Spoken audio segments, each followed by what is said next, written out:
Hello, my friends. We welcome you to the 12th day of our 40-day spiritual regimen and revival.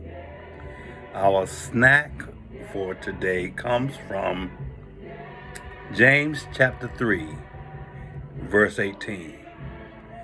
And the fruit of righteousness is sown in peace of them that make peace.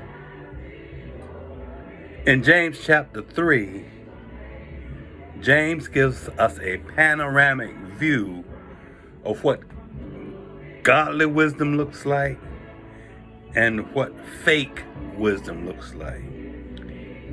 A person that possesses godly wisdom gets along well with others. They're gentle, they're reasonable, they are overflowing with mercy. They say what they mean and mean what they say. On the other hand, the person with fake wisdom, they talk a good talk and don't walk the walk. They are mean-spirited. They are boastful. They twist the truth. They will do anything to get ahead. When a person possesses godly wisdom, it produces the fruit of righteousness in their heart.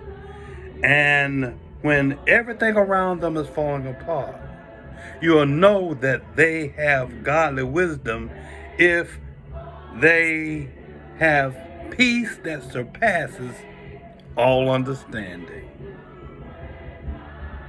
Proverbs 4 verse 7 says, wisdom is the principal thing, therefore get wisdom. And with all thy getting, get understanding.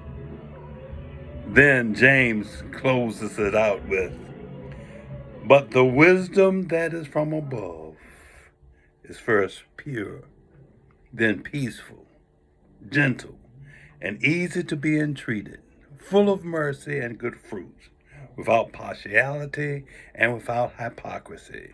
And the fruit of righteousness is sown in peace of them that make peace. We're looking forward to seeing you tomorrow on our 13th day of our 40-day spiritual regimen and revival. Looking forward to seeing you for another snack time with Pastor Mang. God bless you all. Bye-bye.